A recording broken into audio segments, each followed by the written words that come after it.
Buen día, chicos, ¿cómo están?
Chicos, y 20 comenzamos. No sé qué opina el doctor. Así esperamos que se conecten un poquito más.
Buen día, chicos. Ahora empezamos la clase. Vamos a dar farmaconocividad.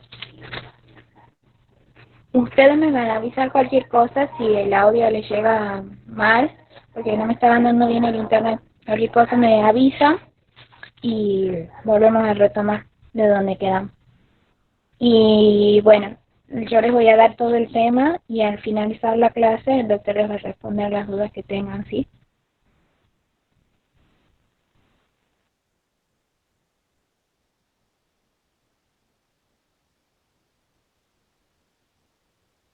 Sí, está bien.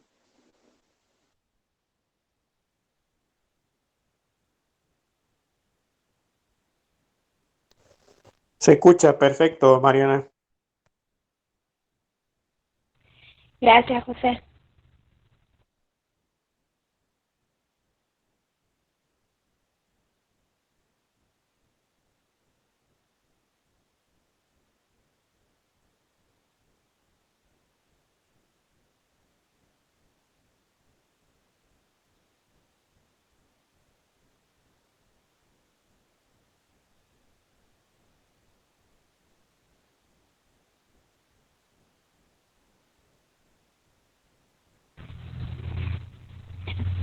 ¿Ven bien, chicos?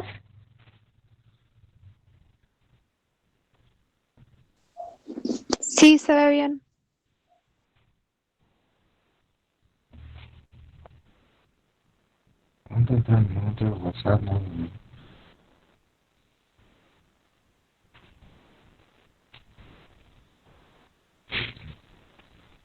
Bueno, vamos a empezar la clase de hoy. Hoy lo que vamos a ver es farmaconocividad. Para comenzar, vamos a ver el concepto que se puede definir como la rama que estudia los peligros que implica el empleo de los medicamentos y analiza las diferentes formas de aparición de los mismos, sus causas posibles, los elementos para prevenirlos, diagnosticarlos y tratarlos, ¿sí? Es muy importante dentro de este tema tener en cuenta un concepto que es la nocividad, ¿sí? Que va a ser la capacidad que va a poseer cualquier fármaco para producir un daño y va a depender de estos factores que veníamos mencionando, es decir, las causas, los elementos para prevenirlo, su diagnóstico y su tratamiento. Ahora bien, la rama de la farmacología que va a estudiar las RAM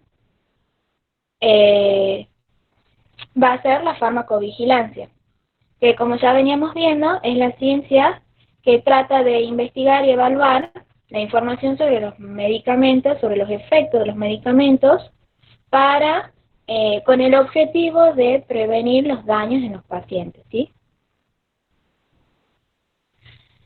Dentro de farmaconocividad tenemos un concepto que son las RAMS, que son las reacciones adversas medicamentosas. La definición es que es un efecto nocivo, estructural o funcional que un fármaco puede provocar, no buscado ni deseado. Es decir, que Disculpe es un efecto... que la interrumpa. Sí. Se escucha trabado, si puede ir un poquito más despacio porque se escucha trabado y de ir rápido no se escucha nada. Dale. Bueno, entonces Por vuelvo a favor, leer. gracias. Volvemos al concepto que es el efecto nocivo, estructural o funcional de un fármaco que puede provocar, este fármaco que no es buscado ni deseado. Entonces se puede decir que implica cierta gravedad que se va a dar ante el consumo de una medicación a dosis habituales. Acá van a aparecer otros conceptos como ser el efecto colateral y el secundario. En cuanto al efecto colateral, es el efecto que va a formar parte de la misma acción farmacológica del medicamento, pero cuya aparición resulta indeseable en el curso de la aplicación. Por ejemplo, vamos a dar un ejemplo del efecto colateral que puede ser la sequedad de la boca ante el tratamiento de anticolinérgicos, con anticolinérgicos.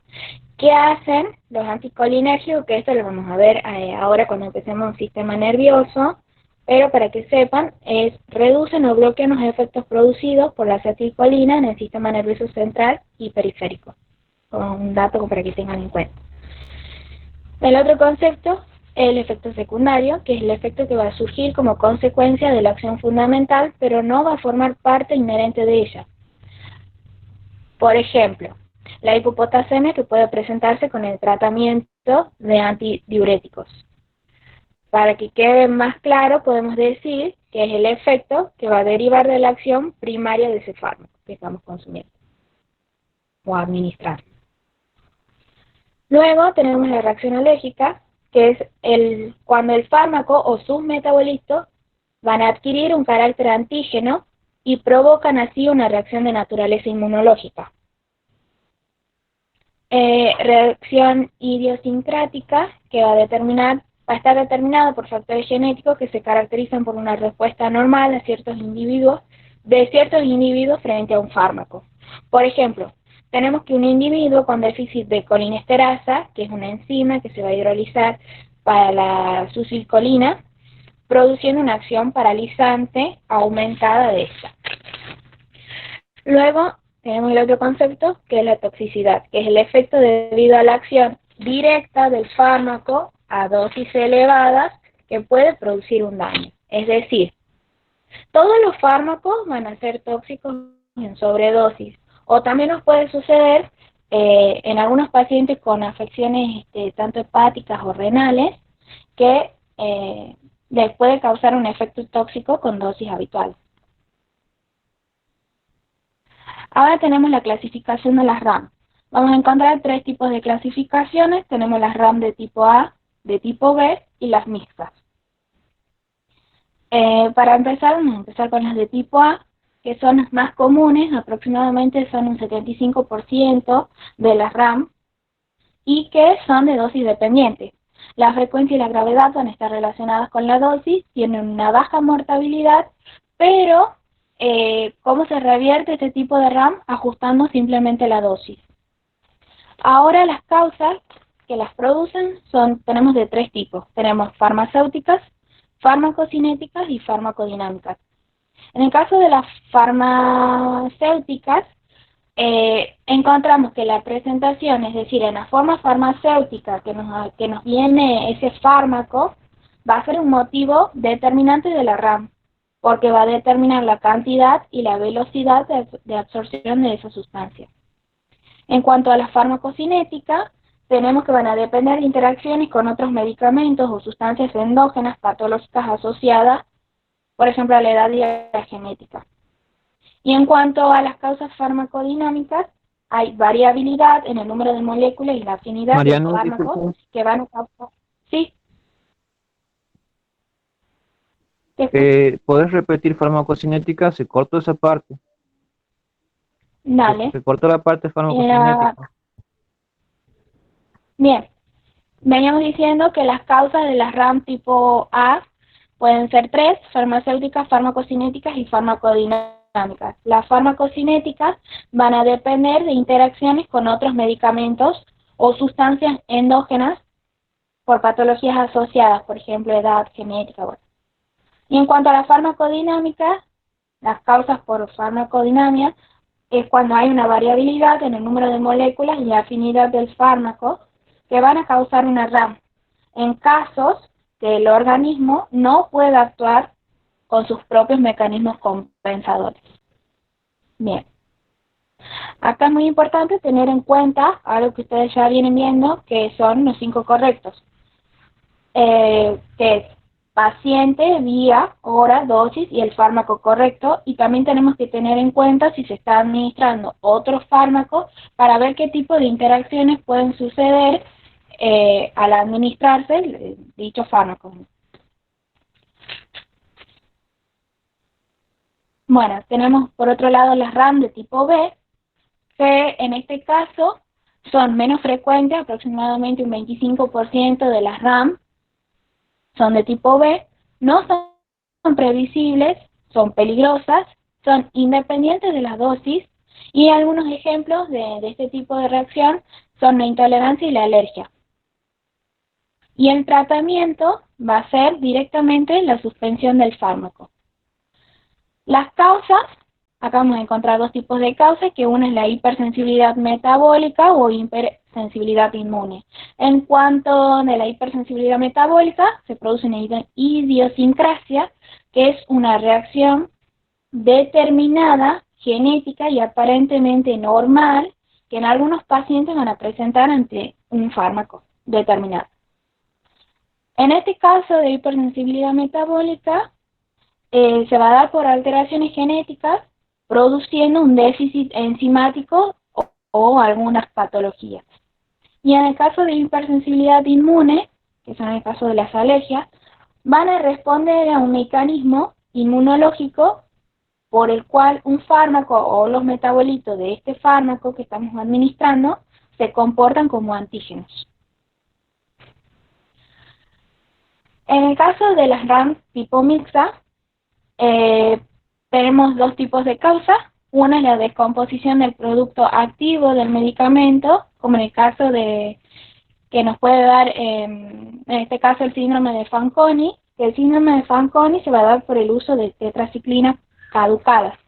¿Qué son las tetraciclinas? Para que tengan en cuenta, son antibióticos de amplio espectro. Esto lo vamos a estudiar más adelante. Y en la otra causa pueden ser por mecanismos alérgicos no mediados por inmunoglobulinas. Por ejemplo, en el caso de la vancomicina o contrastes iodados, que producen una liberación de histaminas. En cuanto a la intensidad de las RAM, vamos a encontrar que se van a dividir en 4 tipos. Pueden ser leves, moderadas, graves o letales. En el caso de las leves, no van a dejar secuelas y no requieren un tratamiento. Las moderadas, que requieren suspensión del fármaco o el cambio del mismo, necesita tratamiento y puede dejar secuelas. En el caso de las graves, que tenemos la amenaza de vida del paciente, que se debe suspender la medicación, su cambio, y deja secuelas y va a requerir tratamiento. Y en el caso de las letales, es por causa directa o indirecta de la muerte del paciente en la mayoría de los casos.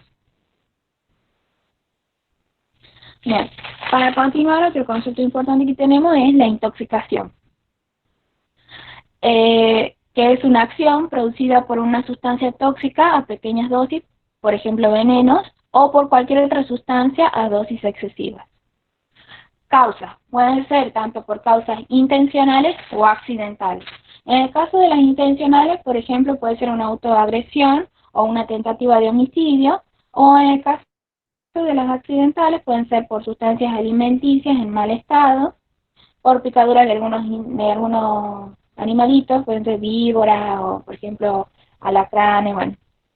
Y también puede ser por causas farmacológicas, por medicación, por automedicación o por enfermedades iatrogénicas. ¿Qué es una enfermedad iatrogénica? Que se va a dar, es la enfermedad que se va a dar como resultado de un tratamiento indicado. Es un daño no deseado ni buscado como consecuencia secundaria inevitable. Ahora bien, los tipos de intoxicaciones van a ser de 2 tipos. Tenemos las agudas y las crónicas. En el caso de las agudas, vamos a encontrar que tienen una aparición rápida, es una reacción, causa y efecto casi inmediata, y el tratamiento debe ser inmediato, rápido. Y en cuanto a las crónicas, son por administración prolongada y en pequeñas cantidades. Mariana, dice los Sí. chicos que vas muy rápido. ¿Puedes hacerlo un poco más pausado? A algunos se le entrecorta.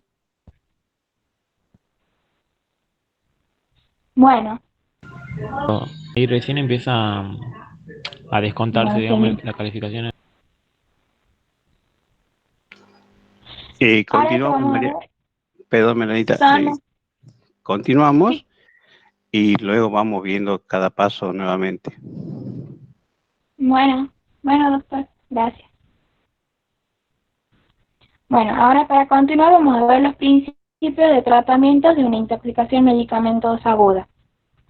¿Qué quiere decir? Acá vamos a ver los tratamientos cuando se produce dicha intoxicación. Vamos a encontrar 2 tratamientos, uno va a ser el básico de sostén y el otro el tratamiento del tóxico propiamente dicho. En cuanto al tratamiento básico de sostén, vamos a buscar que el paciente se encuentre en buen estado. Vamos a tratar de mantener el estado del paciente relativamente estable. Para esto, ¿qué vamos a hacer? Vamos a tratar de mantener las vías permeables, las vías aéreas permeables, el control de los signos vitales, vamos a evaluar el sensorio, el estado cardiovascular y respiratorio, y también podemos hacer evitar que el paciente se enfríe y, por ejemplo, si el paciente está en estado inconsciente, también podemos averiguar con algún familiar qué tipo de fármaco consumió o qué tipo de tóxico fue el que lo está afectando, ¿verdad? Y en cuanto al tratamiento del tóxico, ¿qué vamos a hacer como primera medida? Es alejarlo al paciente de ese tóxico, ¿verdad? Vamos a evitar la absorción o vamos a favorecer la eliminación de dicho tóxico y sus metabolitos. ¿Por medio de qué? Podemos tener que si es una intoxicación cutánea, ¿qué vamos a hacer primero? Vamos a sacar la ropa y lo vamos a lavar con agua y jabón. Si es una intoxicación ocular, le vamos a aplicar solución fisiológica. Y si es una intoxicación por vía digestiva, ¿qué podemos hacer? Vamos a inducir el vómito, podemos hacer lavados gástricos, podemos aumentar el peristaltismo también por medio de purgantes, o antagonizar la acción del fármaco que consumió, o también podemos hacer una diuresis forzada. ¿Cómo se hace? Aumentando la volemia con soluciones fisiológicas o por diuréticos osmóticos. Por ejemplo, en este caso sería el manitol, la glucosa, bueno, entre otros.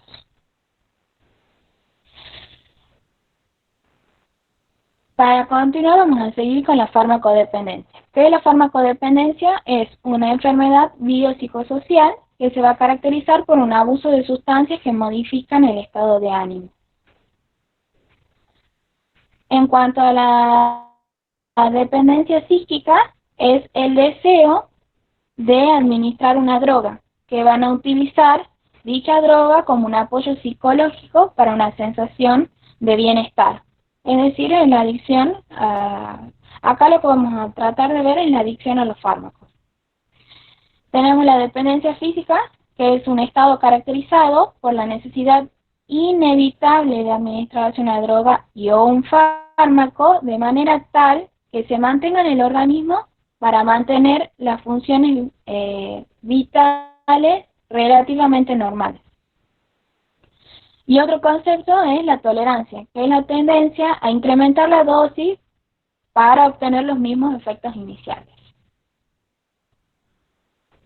Es decir, que si yo, por ejemplo, empiezo con una dosis pequeña, ya mi organismo se va a acostumbrar a dicha cantidad de ese tóxico en mi organismo. ¿Y qué voy a hacer? Voy a necesitar cada vez ir aumentando más esa dosis para sentir la misma sensación que sentía al principio. En cuanto a la clasificación general de las drogas, tenemos por ejemplo el caso de los opioides, también pueden ser los hipnóticos y sedativos. Acá, por ejemplo, en el caso de los primeros pueden ser algún derivado de la morfina, por ejemplo. Y en el caso de los hipnóticos y sedativos, por ejemplo, tenemos las benzodiazepinas, tenemos las sustancias psicoestimulantes, los alucinantes, la nicotina, por ejemplo el tabaco, los alcoholes, tenemos ansiolíticos y tranquilizantes menores, vapores líquidos volátiles y alcoholes. Y para finalizar tenemos las consecuencias generales de las drogadependencias, que ¿qué es lo que me va a producir? Me va a producir una reacción antisocial, la disminución de las defensas orgánicas, podemos llegar a una sobredosificación y aparición de la psicosis. Bueno, con esto finalizamos el tema. Y si tienen alguna duda, bueno, lo pueden hacer ahora, por favor. Buen día, chicos. Buen día, doctor. Estamos Buen día, doctor. Buen día, doctor. Aprendiendo todo de este nuevo sistema de enseñanza. La verdad que lamento mucho que algunos tomen como un gasto el hecho de usar Internet. Tómenlo cuando están tomando una clase como si fuese una inversión, no un gasto. Hoy tuvimos un problemita de conectividad, es por eso que nos conectamos un poquito más tarde, pero ya está solucionado. y siempre que utilicen este medio para la enseñanza, no piensen que es un gasto, piensen que es una inversión que están haciendo ustedes para poder continuar en este escalón que tienen que subir para continuar y seguir y llegar al objetivo final, que es ser enfermero universitario, ser licenciado. Si ustedes marcan bien el objetivo, no van a perder el camino. Es un paso más para, como son las otras materias. Todas son importantes y por algo está diseñado este programa para ustedes, de una manera de que se puede integrar con otras materias y que al final, cuando logren el objetivo, necesiten de todas las materias para desempeñarse en su vida profesional. El tema que nos ocupa hoy es una nueva rama de la farmacología, nueva para ustedes, pero es un estudio de la farmacología que se viene haciendo hace mucho tiempo y que tiene cada vez más bibliografía, más reportes, más informes, sobre todo lo que concierne al diagnóstico, al peligro, a la identificación de esto que nosotros llamamos nocividad provocada por fármacos. Esta rama de la farmacología, le estaba diciendo a ustedes, no solo se encarga del estudio, del diagnóstico de una reacción adversa medicamentosa o de un efecto nocivo o de un evento adverso que puede aparecer por el uso de un tratamiento farmacológico, sino también tenemos que aprender a identificarlos, a estos efectos nocivos, y también, es decir, diagnosticarlos y también saber tratarlos.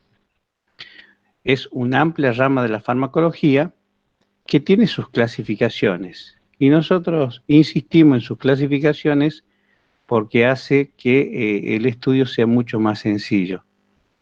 En este gráfico que nos está mostrando la Marianita, vimos una clasificación de reacciones adversas medicamentosas. Es decir, cualquier tratamiento que se haga con fármacos puede provocar un daño. Y a eso es lo que llamamos nocividad. Nocividad provocada es un daño provocado, no esperado por nosotros, pero que depende de muchos otros factores.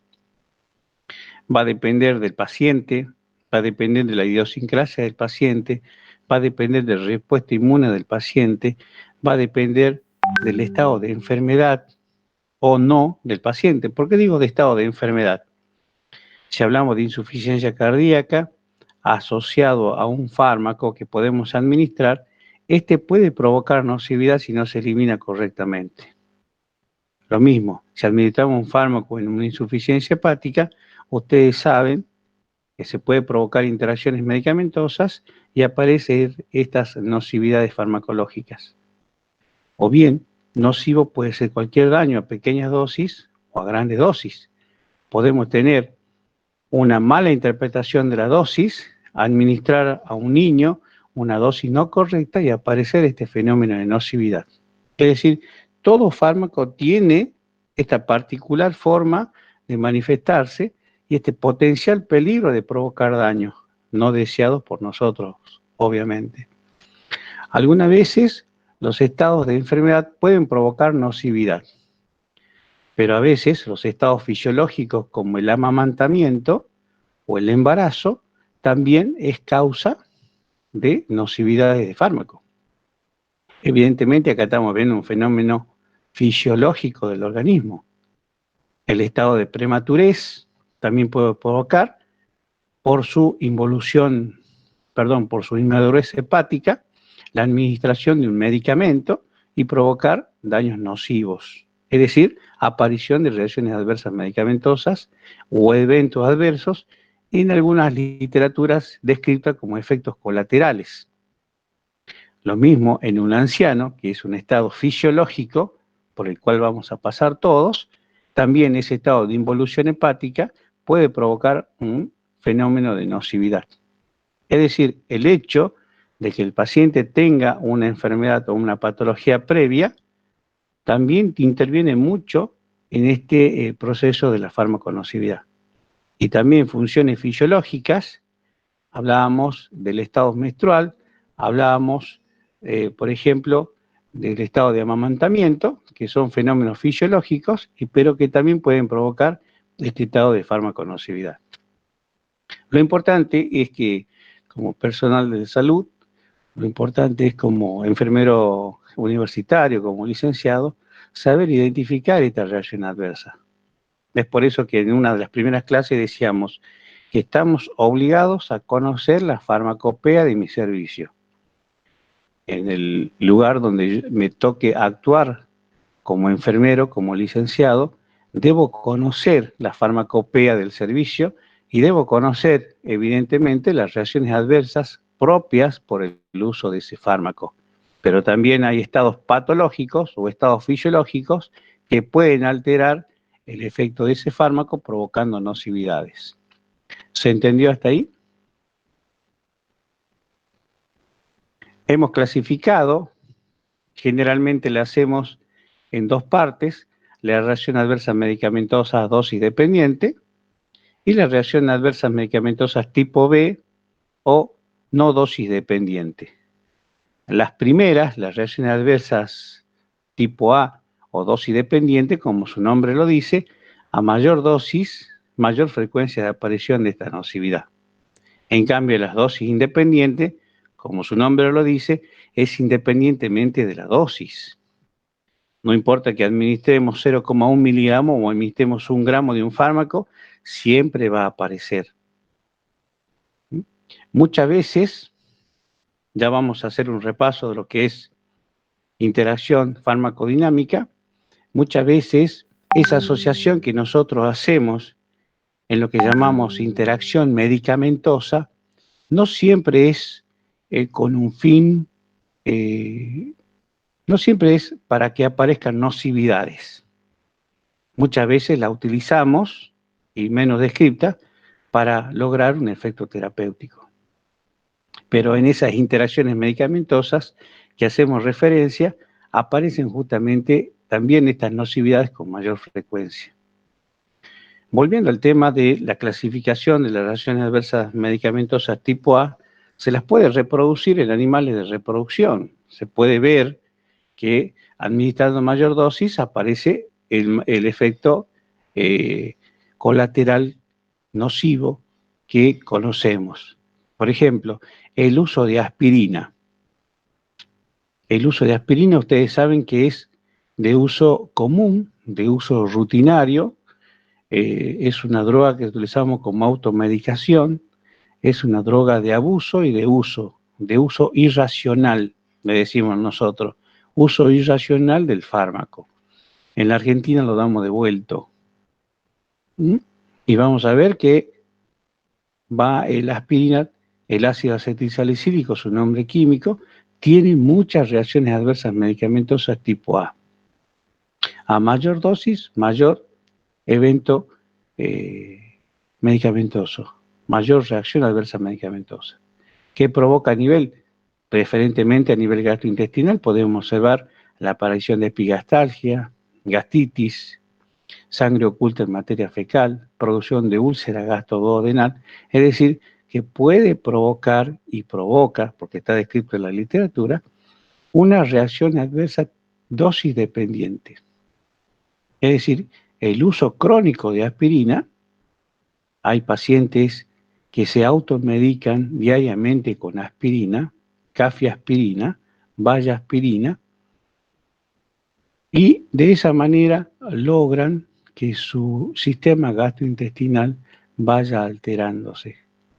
La barrera mucosa gástrica comienza a irritarse y comienzan las manifestaciones y la producción de gastritis, posteriormente aparición de úlcera gastroduodenal y sangre oculta en materia fecal, lo que nosotros podemos llegar a una hemorragia digestiva en el paciente.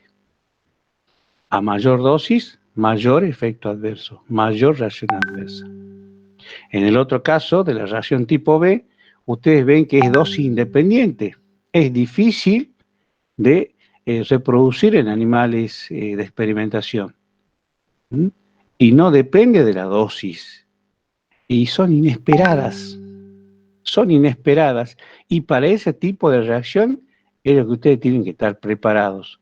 No solo para identificarla, para diagnosticarla, sino también para tratarlas, porque son altamente letales. La reacción tipo A son de baja mortalidad, pero la reacción tipo B es de alta mortalidad. Y no sabemos cuándo puede aparecer esta reacción tipo B porque son inesperadas. Administramos un fármaco, administramos un antibiótico por vía endovenosa. Y ustedes saben que las ventajas de la vía de administración endovenosa, uno administra el fármaco directamente al torrente sanguíneo. Y la ventaja es que rápidamente podemos obtener el efecto. Quiere decir que rápidamente también obtenemos la reacción adversa tipo B. Generalmente, estas reacciones adversas tipo B responden a un mecanismo inmunológico. ¿Qué significa esto? Que el sistema inmune responde ante una agresión. El fármaco se convierte en un alérgeno, es decir, una sustancia extraña que entró al torrente sanguíneo. ¿Cómo responde el sistema inmune? Y con la producción de anticuerpos. Estos anticuerpos, ante la segunda administración, porque previamente siempre hay una sensibilización, ante la segunda administración, ante la tercera administración, ante la cuarta administración, puede aparecer una respuesta inmune exagerada. Lo que nosotros decimos, una reacción alérgica, que puede llegar al gran temido shock anafilático o a la reacción histamínica, como alguna literatura acostumbra a nombrar a este shock anafiláctico. Entonces, antes de administrar a un paciente cualquier tipo de fármaco, debemos preguntarle en la historia clínica si es alérgico a un medicamento. Por supuesto, el paciente no tiene por qué saber que es una alergia. Ustedes son los profesionales de la salud que deben interpretar, identificar y diagnosticar una reacción adversa. Si nosotros vamos en el interrogatorio al paciente y le decimos, ¿usted es alérgico? ¿Presentó alguna reacción adversa medicamentosa? Y le va a decir, Brasil ganó 2-1. Profesor, esa es parte de la farmacovigilancia, ¿o no? La farmacovigilancia es una rama que estudia justamente los nuevos eventos adversos. Nosotros hablamos de reacción adversa medicamentosa, o sea, ya está descrito en la literatura las nocividades por el uso de ese fármaco. Los nuevos eventos adversos, es lo que se va a encargar la farmacovigilancia. Como le decía, en el interrogatorio, en la historia clínica, el paciente no tiene por qué saber que es una reacción alérgica. El que alguna vez tuvo un proceso alérgico, que es muy común de observar, no solo por el hecho de usar fármacos o de administrarse fármacos, puede aparecer una rinitis estacional, puede aparecer un asma bronquial, puede aparecer el contacto en la piel con algún producto químico, un detergente, lavandina, alcohol, y de esa manera producirse una dermatitis, una dermatosis, que también se manifiesta como una reacción alérgica. Soy alérgico al pelo del perro, dicen los pacientes. Soy alérgico al pelo de gato. Ya fue a taller de gato. Entonces somos alérgicos todos. Salimos corriendo cuando vemos un gato. Entonces, algunos pacientes son alérgicos a las proteínas de la leche, que es un alimento. Otros niños son alérgicos al tomate, a los betacarotenos. Entonces, de esa manera se puede manifestar una alergia. ¿Y cómo se manifiesta una alergia? Y con ronchas, con picazón, con edemas en los ojos, con edema en los labios, edema angioneurótico, le decimos nosotros. Y, por supuesto, la gran temida edema de glotis, que es una estructura que ustedes tienen en la garganta, la glotis, y que en los niños es muy pequeña. En un niño de 1 año debe medir 5 milímetros, en un niño de 10 años debe medir 1 centímetro de diámetro, y que se provoca una inflamación como consecuencia de esta reacción alérgica. Y esa inflamación, evidentemente, obstruye la vía aérea superior, también provoca los anticuerpos, las salidas de sustancias proinflamatorias como la histamina, prostaglandina, que son también vasodilatadoras, y provoca un estado de broncoconstricción. Es decir, que nosotros, ante la administración de un fármaco, también se presenta violentamente e inesperadamente la reacción adversa medicamentosa tipo B. El paciente comienza con disnea, comienza con palidez, comienza con erupciones cutáneas, comienza con dificultad para respirar, aparentemente es asmatiforme, porque la broncoconstricción, y estamos ante la presencia de un shock anafiláctico. Entonces, como enfermeros, como profesionales de la salud, una vez que administramos un fármaco y aparece este imprevisto, debemos saber identificarlo. Porque puede ser que la primera vez que el paciente manifiesta este tipo de reacción, de alergia. Puede ser que es primera vez que su sistema inmune esté desencadenando esta respuesta. Y puede ser la cuarta vez que se le administra un fármaco. Le decimos al paciente, por ejemplo, ¿usted es alérgico a la penicilina? El paciente nos dice que no. En el interrogatorio le vamos a preguntar si alguna vez se administró penicilina, si alguna vez se administró algún derivado de penicilina.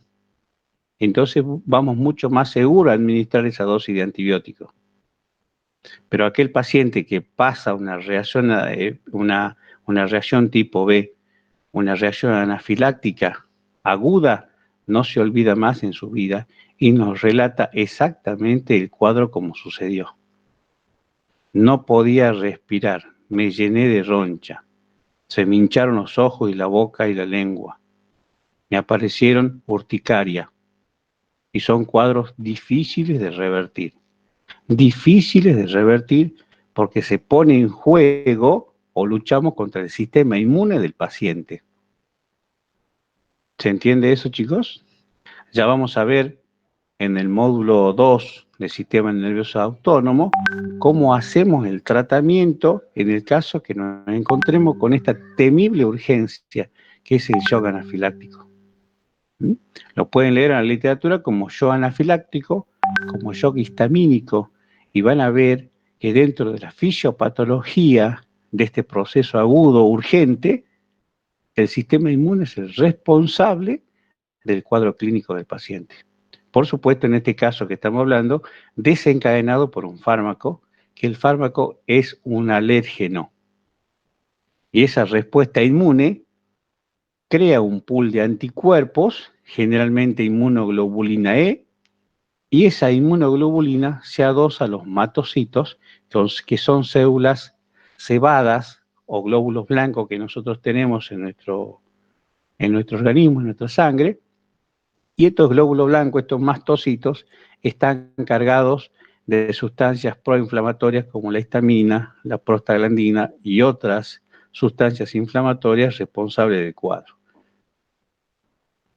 Espero que puedan haber entendido esto. Una vez que se provoca el choque antígeno-anticuerpo, destruye la membrana del mastocito y libera la circulación sanguínea, la histamina, la prostaglandina, que son responsables de todo el cuadro clínico que presenta el paciente. Este tema que estamos viendo hoy de farmaconocibilidad, específicamente el tema de shock anafiláctico, es seguro que pregunta de parcial. Porque ustedes se dan cuenta, ante la descripción del cuadro clínico que les acabo de hacer, puede morir el paciente, porque decimos, la reacción tipo B es altamente mortal. Entonces, debemos saber tratarla, debemos saber identificarla, debemos saber diagnosticarla. Porque luego de administración del fármaco, en segundos aparece esta gran temida reacción anafiláctica. Se entendió esta parte que para mí es fundamental e importante y la van a tener en el práctico y le voy a preguntar en el parcial. Sí, se comprendió bien, doctor. Sí, se comprendió bien, doctor. Bien. ¿Alguna pregunta? Avancemos, Marianita, con el Power, por favor.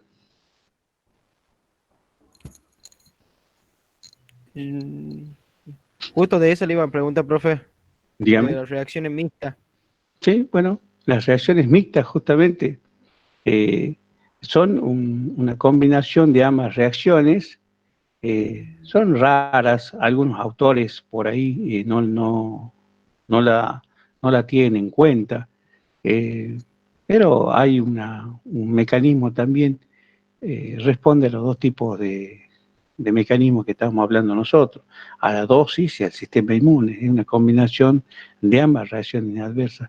También son difíciles de diagnosticar, ¿no? Son muy El síndrome específicos. de Fanconi. A ver. Síndrome de Fanconi. De Fanconi, sí. Bueno, eso es a mero información literaria, ¿sí? Bueno. Es una combinación de ambos tipos de reacciones. Pero recién hablamos del ácido acetilsalicílico como ejemplo de reacción tipo A, y hablamos de la penicilina, como podemos hablar de cualquier otro fármaco, incluso de la aspirina, que puede provocar este shock anafiláctico. Continuemos, Marianita.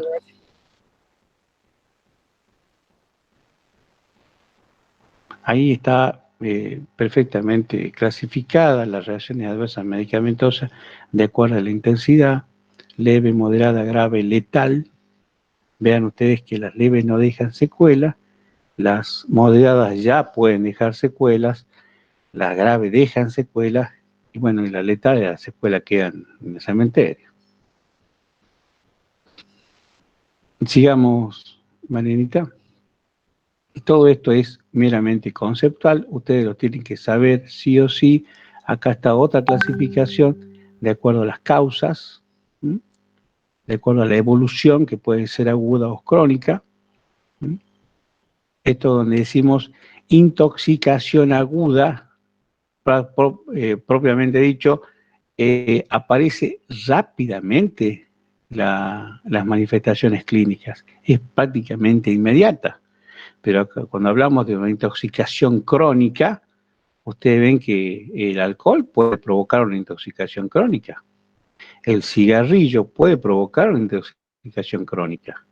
Las drogas, que nosotros decimos drogas, pero que en el contexto social, cuando se habla de drogas, uno piensa que hablan de estupefacientes. Nosotros le damos la denominación de drogas a todos los fármacos que utilizamos en la terapéutica. Puede haber una intoxicación crónica por estupefacientes, por supuesto, por benzodiazepinas, la pastillita para dormir que usa la abuela, la pastillita para relajarse, los anticonvulsivantes, las drogas opiáceas, son derivados de morfina, provocan este tipo de intoxicación crónica. El agua con alto contenido de plomo, el arsénico con alto contenido de arsénico en el agua, también pueden provocar estas intoxicaciones crónicas, ¿sí? Cuando hablamos de intoxicación, hablamos de tóxico. Es decir, ustedes van a ver que ningún tóxico se utiliza en el tratamiento farmacológico. Ningún tóxico. Esto entre comillas. Ya vamos a hablar de un mecanismo que se hizo no hace mucho tiempo, donde se intoxicó a un paciente para salvarle la vida. Pero hasta el agua puede ser tóxica. Si nosotros administramos grandes... Sí, dígame. Le hago una pregunta. ¿Cómo hacemos específicamente para saber si lo que padece la persona en el momento que se le suministra el fármaco es reacción del fármaco y no un signo de parte de la enfermedad? No sé si me explico. Sí. Como le decía al principio de la clase, hay enfermedades que pueden provocar algún tipo de nocividad, ¿sí? Entonces nosotros tenemos que estar preparados para identificar si es una reacción adversa medicamentosa o no. En realidad, vamos a ver que las enfermedades crónicas, si es una insuficiencia hepática, una insuficiencia renal, por ejemplo, pueden provocar estas nocividades, y aparentar una reacción adversa medicamentosa. Y para eso vamos a tener que conocer el fármaco. ¿Mm? Si el fármaco en su literatura nos dice que provoca gastritis y nosotros estamos viendo que el paciente presenta una hipertensión arterial, y voy a decir no es una reacción adversa medicamentosa, porque conozco el fármaco de mi servicio y dice que la reacción adversa propia de este fármaco es la gastritis y no es la hipertensión. ¿Se entiende? Sí, perfecto, muchas gracias. Entonces, de esa manera, si yo conozco la farmacopea de mi servicio y conozco, muy linda la pregunta, y conozco la enfermedad que tiene el paciente, evidentemente no por el uso de este fármaco se provocó la hipertensión, sino como consecuencia de su enfermedad. ¿Mm? Volviendo al tema de la intoxicación, toda sustancia es tóxica. Bueno, habla de los venenos. Hablamos específicamente de los venenos acá porque no vamos a utilizar un veneno con acción terapéutica. Pero sí le decía que el agua, hasta el agua puede ser tóxica administrada en grandes cantidades, en excesivas cantidades, hasta el agua puede ser tóxica. ¿Sí? La intoxicación puede ser intencional. Intencional, cuando hablamos intencional o homicida, cuando trato de intoxicar a alguien con el fin de hacerle daño, ¿sí? O bien puede ser suicida, aquellos pacientes que sufren una depresión mayor o están pasando por un problema psiquiátrico o psicológico, se autoagreden mediante la administración de tóxicos, por ejemplo, raticida, herbicida, hormiguicida, órgano fosforado, órganos clorados, de manera de provocársela. Y puede ser accidental, que ocurre generalmente en los ancianos y en los niños por desconocimiento, porque ponemos la lavandina en envases de gaseosas, por ejemplo, o en los ancianos, que en lugar de colocarse una crema, se colocan una pomada para los zapatos, por ejemplo, porque no ven, porque son cieguitos, porque ya no alcanzan a leer la letra chiquita, porque en la Argentina no tenemos una ley de etiqueta.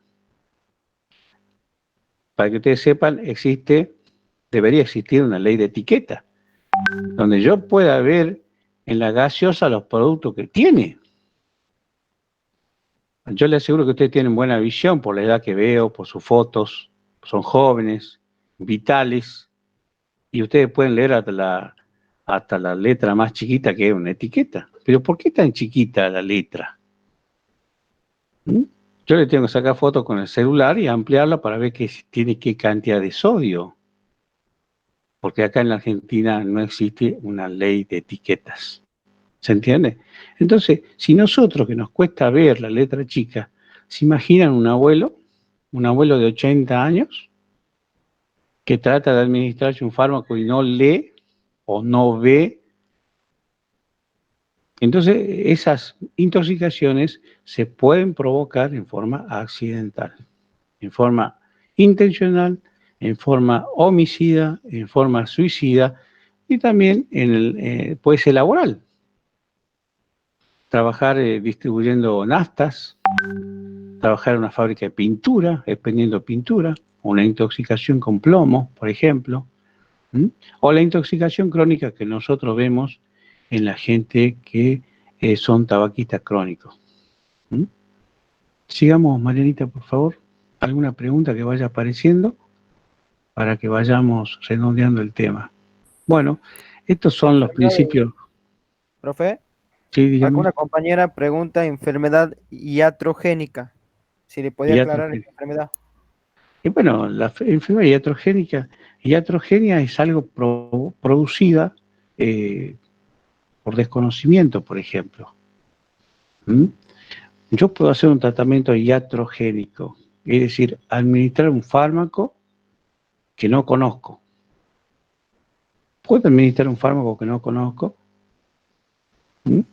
Mi vecino me dice, mira, esta medicación me hizo bien para las varices, y yo tomar esa medicación. Pero por supuesto el vecino no estudió medicina, no estudió enfermería. Entonces él no estaba haciendo una enfermedad iatrogénica, sino hay una automedicación. Pero si el médico, el enfermero, administra un medicamento sin conocerlo y aparece una enfermedad, ahí estamos en presencia de una enfermedad iatrogénica. ¿Se entiende? ¿Mm? Entonces yo puedo administrar 2 fármacos que han provocado reacciones adversas medicamentosas, han provocado intoxicaciones y interpretarse como una enfermedad iatrogénica. Muchas veces vemos la polifarmacia, la polimedicación en los niños y en los ancianos. En los niños, el jarabe para la tos. En los abuelos, el jarabe para la tos.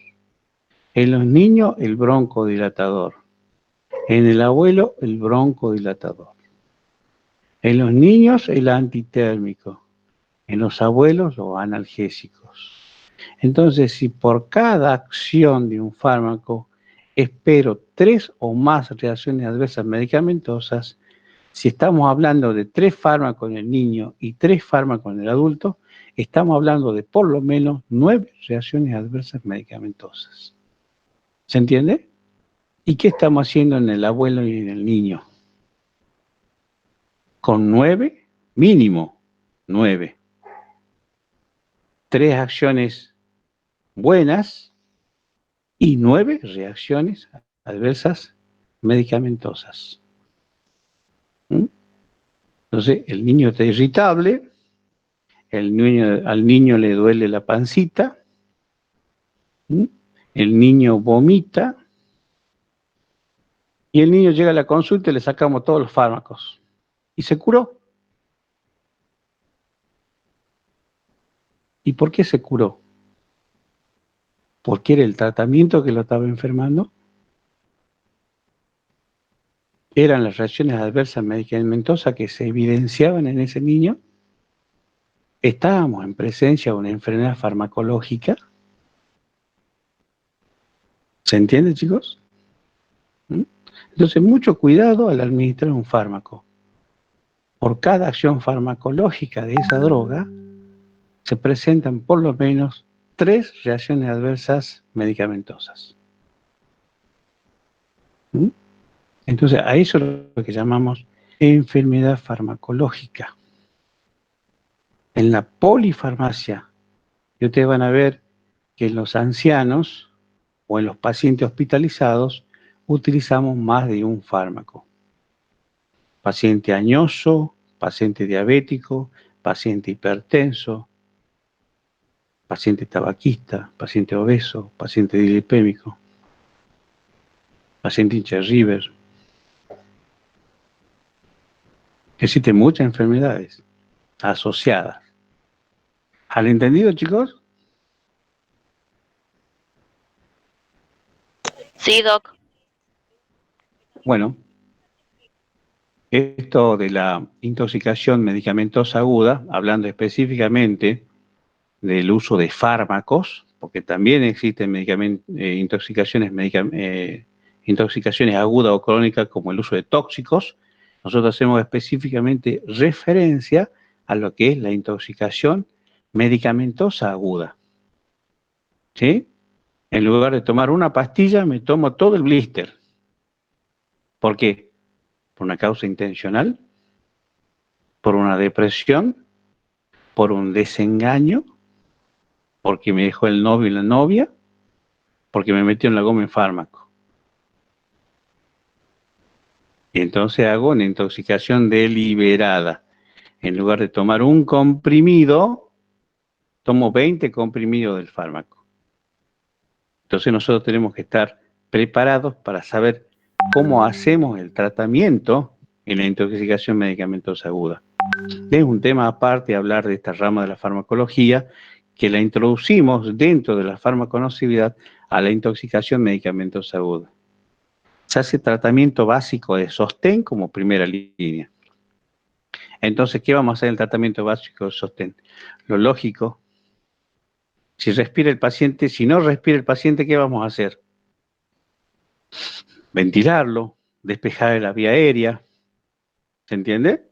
Si el paciente tiene un caramelo, un chicle, una dentadura postiza, ¿qué vamos a hacer? Lo lógico. ¿Y qué es lo lógico? Sacarle el chicle, aspirar las secreciones, sacarle la dentadura postiza, permeabilizar la vía aérea. ¿Es algo lógico o no? ¿Mm? Si el paciente está encerrado en una habitación, puertas y ventanas cerradas, ¿y qué vamos a hacer? Airear el ambiente. Si tengo la posibilidad de administro oxígeno, pero primero permeabilizo la vía aérea, administro oxígeno, controlo la columna cervical, el ABC que nos enseñan desde un principio. ¿Mm? Y luego control de parámetros vitales, pulso, presión, frecuencia cardíaca, frecuencia respiratoria, temperatura. El paciente está frío, ¿qué voy a hacer? Lo lógico, y lo lógico que es abrigarlo, que no pierda calor. ¿Mm? Tratamiento básico de sostén. Tratamiento lógico en una urgencia, que lo debemos hacer ante cualquier urgencia, no solo en la urgencia que es la intoxicación medicamentosa aguda. ¿Mm? El tóxico a veces lo podemos evidenciar. Llegamos a la habitación y hay un brasero prendido, hay una chimenea prendida. Entonces lo lógico es pensar que la intoxicación, el tóxico ingresó ¿por dónde? Por vías respiratorias. Inhaló el tóxico el paciente. ¿Mm? Intoxicación por monóxido de carbono, que ocurre muchas veces en el invierno. La gente trata de calentarse con un brasero, una chimenea, o bien con una estufa a gas, que no está bien controlada, no hace una buena combustión. ¿Y qué provoca? La salida de monóxido de carbono. Y el monóxido de carbono es 100 veces afín que el oxígeno, o la hemoglobina. Entonces, si el paciente está en contacto con el tóxico, y sacarlo del contacto con el tóxico, es lo lógico. Si el paciente tuvo contacto con ácido a través de la piel, y lavarle la piel para que deje de estar en contacto con el tóxico. Si el tóxico se encuentra en la ropa, y sacarle la ropa, porque la ropa contiene el tóxico. Es decir, medidas lógicas que debemos actuar en el tratamiento básico de sostén. Si tenemos la posibilidad de hacer una vía, administramos sueros, administramos soluciones salinas, hidratamos al paciente. ¿Mm? Es el tratamiento básico de sostén que se debe hacer en cualquier urgencia, no solo en la intoxicación medicamentosa aguda. Y el tóxico puede entrar por piel, puede entrar por los ojos, puede entrar por vía respiratoria, puede entrar por vía oral. Y ya en el tratamiento específico del tóxico, ya nos hacemos referencia a que conocemos el tóxico. Muchas veces llega a la consulta el paciente con un familiar que describe qué es lo que con lo que se autoagredió. Generalmente son fármacos que provocan sueño, provocan relajación, provocan somnolencia, como las benzodiazepinas. A veces podemos ir a festejar la nota de fármaco y pasarme del vodka, pasarme del Fernet. También es una intoxicación medicamentosa aguda el alcohol. ¿Y cómo van a saber si está intoxicado con alcohol? ¿Cómo lo alejo del tóxico? Metiéndole la goma en fármaco porque no vaya a festejar. Entonces lo alejamos del tóxico, porque cada vez que festeja se marcha. ¿Se entiende o no? El alcohol se elimina por vía inhalatoria también. Ingresa por vía oral, pero se elimina por piel, por vía inhalatoria, por vía urinaria. ¿Se entiende? Entonces nosotros alejarlo del tóxico se va a significar, si el paciente tiene menos de 2 horas de haberse administrado el tóxico por vía oral, y hacer un lavado gástrico, tratar de inducir el vómito cuando esté indicado, por ejemplo. De esa manera evito el contacto con el tóxico, evito la absorción del tóxico. Una vez que el tóxico se absorbe, es igual que el fármaco, pasa al torrente circulatorio, se une a proteínas, sufre procesos de metabolización y también sufre procesos de eliminación. En otros casos, cuando el fármaco ya se absorbió y favorecemos su eliminación. ¿Y cómo favorecemos la eliminación? Por ejemplo, el paciente intoxicado con monóxido de carbono y le voy a administrar oxígeno, de manera de desplazar al monóxido de carbono, al dióxido de carbono. ¿Se entiende? Si el paciente está en contacto con un fluido que es ácido, y lavarle, evitar el contacto, evitar la absorción, quito la ropa porque la ropa está embebida en el tóxico. ¿Por qué? Porque se va a absorber, evito su absorción. Y si se administró comprimido y todavía se encuentra en el estómago, a veces podemos hacerlo, a veces no podemos inducir el vómito. Si el paciente está consciente y extiende las órdenes, podemos inducir el vómito. Si es un paciente psiquiátrico que se automedicó, no tiene conciencia de lo que está haciendo, evidentemente no le podemos pedir que vomite o provocarle el vómito. Si es un niño pequeño, tampoco le podemos provocar el vómito. Si es una persona inconsciente, tampoco puede provocar el vómito.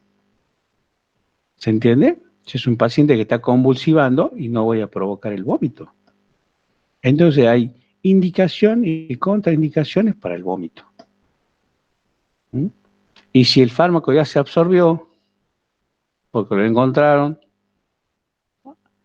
a la mañana y a la noche estuvo de joda, es que el fármaco ya está circulando en sangre. Entonces favorecemos su eliminación o favorecemos su metabolización. Es decir, sacar al tóxico en cuestión, sacarlo del organismo para que deje de provocar esta intoxicación o manifestaciones de intoxicación.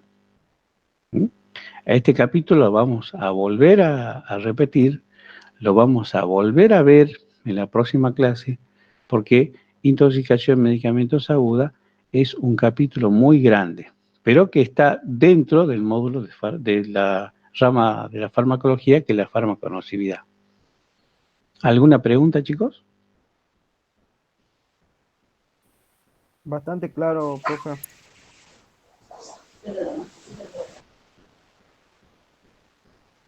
Bueno, a los alumnos que se conectaron tarde, les voy a pedir por favor que lo hagamos en horario, pero suelen suceder estas situaciones de conectividad,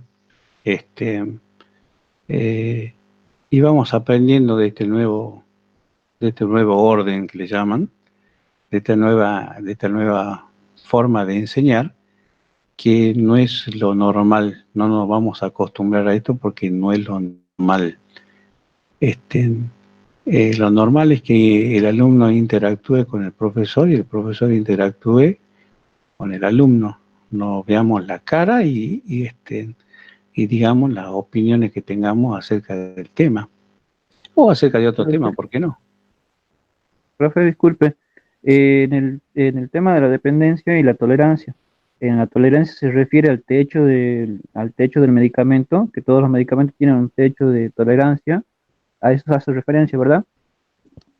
Tolerancia la definimos como la necesidad de aumentar la dosis para lograr el mismo efecto.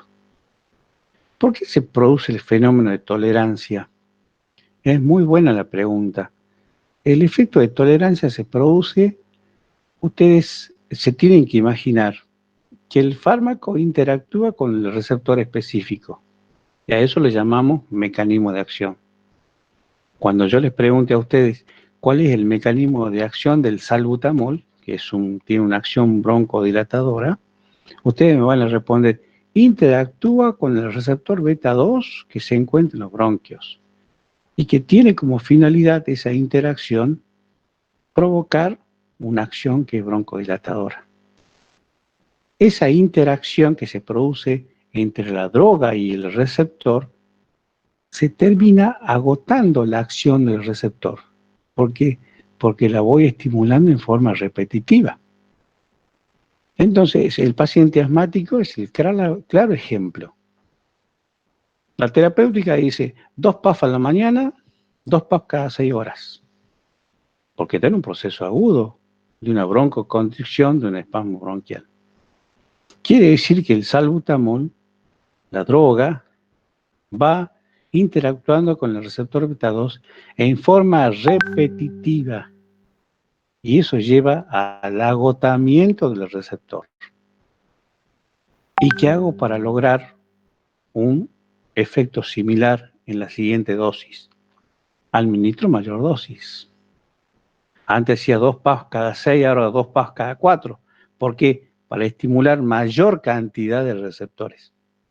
Porque mientras yo active mayor cantidad de receptores, mayor acción farmacológica voy a tener. ¿Se entiende eso? Pero el receptor termina agotándose, termina cansadito, ya no reacciona. Necesitamos que nuevos receptores vuelvan a sintetizarse por parte de la célula. ¿Se entiende, chicos?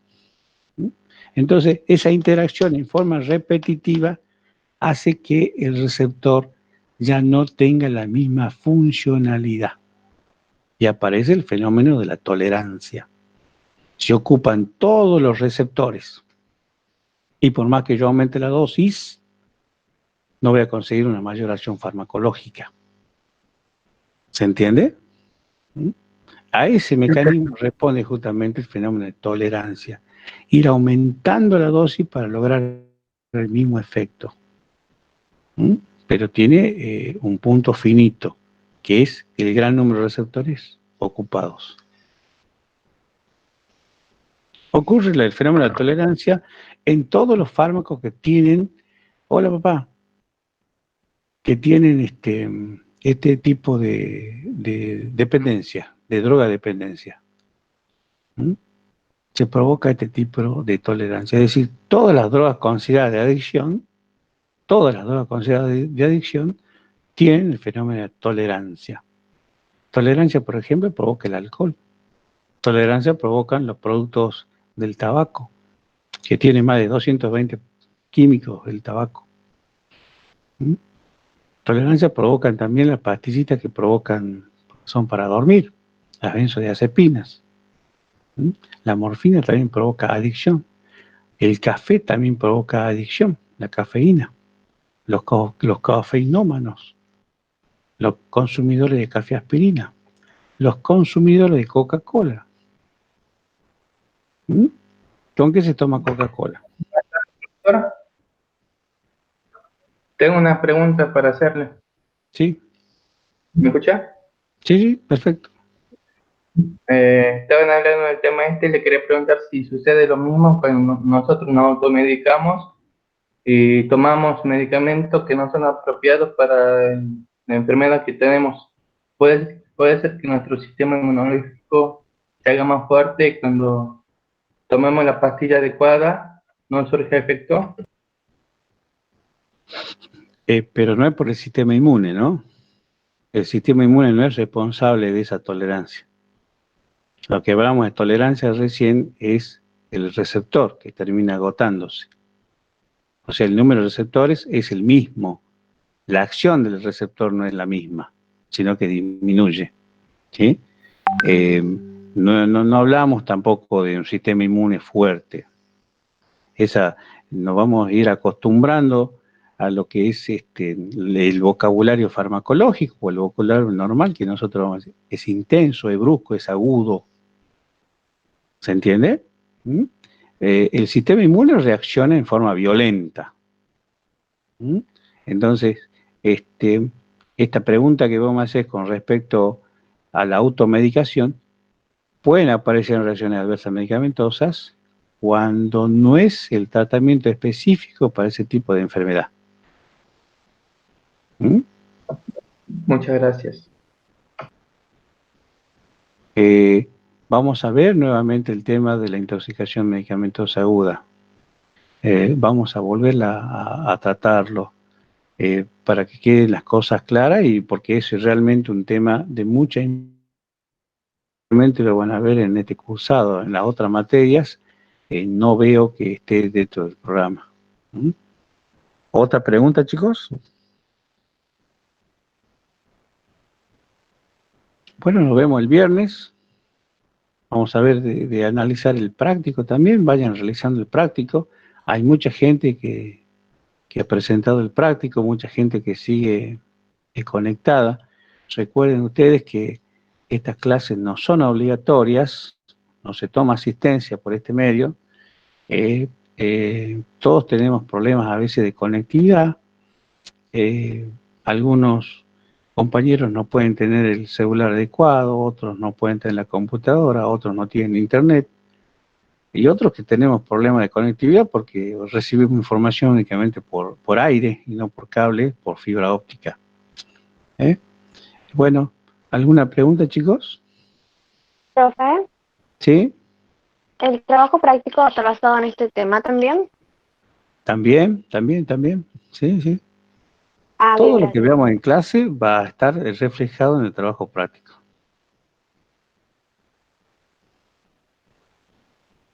Espero que vayan leyendo, de manera de que cuando llegue el parcial, que ya nos van a decir las autoridades cómo va a ser la modalidad, podamos realizarlo, nos podamos ver. Que sigamos con un virus que no es comunitario. Sigamos cuidándonos nosotros para que nos podamos ver, porque si no nos cuidamos no nos puede ver. ¿Otra pregunta, chicos? Bueno, gracias, Maranita, por la clase. Nico también, que está presente. Gracias a usted, Doc. Nos vemos el viernes. El viernes será Que anden muy bien, chicos. Chicos. El viernes. Buenas tardes. hasta luego. Chao.